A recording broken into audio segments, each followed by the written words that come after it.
अभी ये 5 ज्ञान इंद्रिया है और 5 कर्म इंद्रिया है। कर्म इंद्रिया कौन सी? वाक, पात, पानी, पायु, उपस्थ।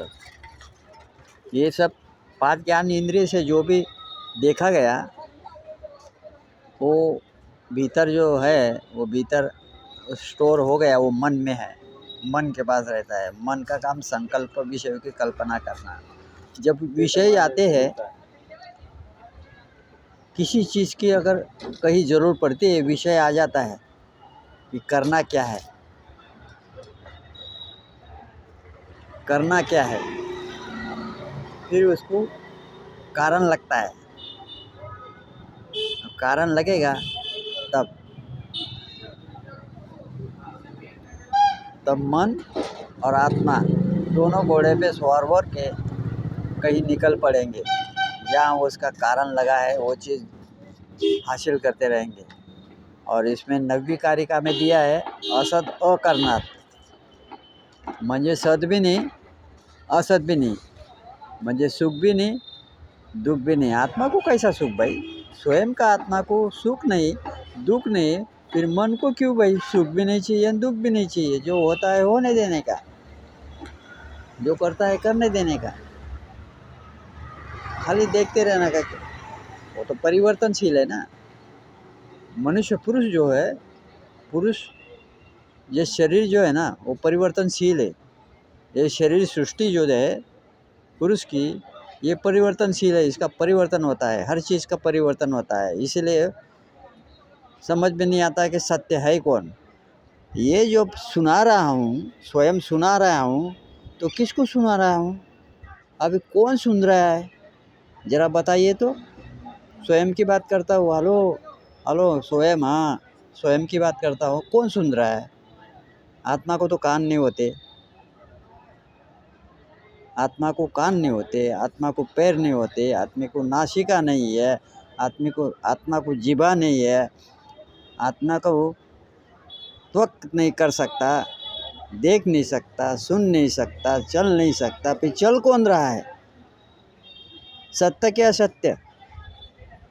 ये भी सोचने वाली बात है। जब ये सुनाते हैं तो स्वयं के कान नहीं सुनते। ये शब्द जो निकलते हैं ना, ये शब्द कहाँ से आता है? स्वयं को पूछता हूँ। शब्द निकलते हैं, ये कान नहीं सुन रहे। किसी को अगर बताऊँ तो गुलाब जामुन जो होता है उसके बारे में अगर बताओ, स्वाद बताऊँ, तो सामने वाला जो व्यक्ति है वो भी नहीं सुनेगा, क्योंकि उसका भी मन अनाथ वस्तु के चिंतन में, अनाथ वस्तु के चिंतन में डूबा होगा, तो उसको तो पता ही नहीं लगेगा ना। तो उसका कान भी नहीं सुनता है। फिर सुनता कौन है? उसको तो कान नहीं है। कान तो मेरे भी है, मैं भी सुना रहा हूँ। स्वयं का स्वयं नहीं सुन सकता। क्यों नहीं सुन सकता? क्योंकि मृत्यु शरीर से जो कंठ में से जो आवाज़ निकल रही वो कौन निकालता है? बिना ब्रह्म का तो आवाज़ निकलेगा नहीं। ये जब ऐसा होता है अमुक समय पे, जब ब्रह्म ज्ञान में लीन हो जाएंगे, आंखें बंद करके कम से कम आधा घंटा लीन हो जाओ, तो स्वयं की आवाज़ स्वयं सुन सकता है। कौन? ब्रह्म या आत्मा।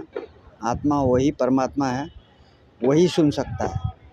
उसी को बोलते मुक्त, उसी को बोलते मोक्ष। सारे क्रिया जो है उसके परे कर देने का। मन भी तेरा, बुद्धि भी तेरी, चित्त भी तेरा, अहंकार भी तेरा, माया भी तेरी। तू माया के आधीन है, वो अधीन है, वो माया के अधिपति है। कौन? आत्मा। वो जानते हैं कि शरीर सृष्टि जो दिया है उसको तो माया देना पड़ेगा। माया में रहेगा तो उसमें रहेगा, वहाँ तक पहुँचेगा ही नहीं। कैसे पहुँचेगा? वो सारी सृष्टि बनाई मृत्यु होने के लिए। ये सृष्टि जो बनाई ब्रह्मा ने कि उसका परिवर्तन हो, कुछ हो, कुछ जाने, वहाँ तक पहुँचे कि ब्रह्म कौन है। ऐसा है वो सिस्टम। नमस्तुभ्यम नमामि नमः। नम्रता से प्रभुताई, प्रभुता से प्रभुति। इसीलिए कहा गया है असत अकरणात। असत भी नहीं, सत भी नहीं, दुख भी नहीं, सुख भी नहीं। जो है वो तेरा है। ये 5 कर्म इंद्रिय तेरे। पांच तन मात्रा तेरी। जो भी करता है, शरीर खाता है, वो आपकी वजह से, आत्मा की वजह से, ब्रह्मा की वजह से खाना मिलता है। जो कर्म करते हैं, दूसरे का कर्म अपना घर का समझ के करने का, ऐसा। इसमें बहुत से ऑप्शन हैं, सेक्शन बहुत ज़्यादा है। फिर इसमें बहुत कुछ है, लोभ लालच ये सब छोड़ देने का, अधर्म नहीं करने का। जैसे जैसे समझ लो सांसारिक, प्राकृतिक, विकृतिक, धर्माद्या, ज्ञान, धर्म, वैराग्य, ऐश्वर्य।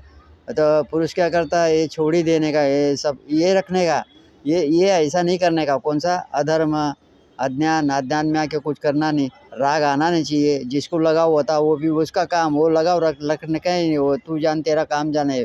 कोई किसी का नहीं है, शरीर जन्मा है, उसका मृत्यु निश्चित है, इसमें कोई सवाल ही नहीं है। बराबर। ये सारी सृष्टि है ना, सब ईश्वर की संतानें हैं सब कुछ। फिर मैं जन्मा, मेरा बाप का बाप, मेरा वो बाप का बाप, फिर वो बाप का बाप, सबका बापों का बाप एक ही है, ब्रह्मा वही है। उसी से सृष्टि निर्मित होती है, संसर्ग होता है तो उसी से होती है। ये निमित्त शरीर है, मृत्यु शरीर, ये जीर्ण है, जीर्ण होता है। आत्मा कभी जीर्ण होता नहीं, वो जीर्ण और अजीर्ण दोनों से परे है, वो जन्म मृत्यु से परे है, ना आना ना जाना, ऐसा है।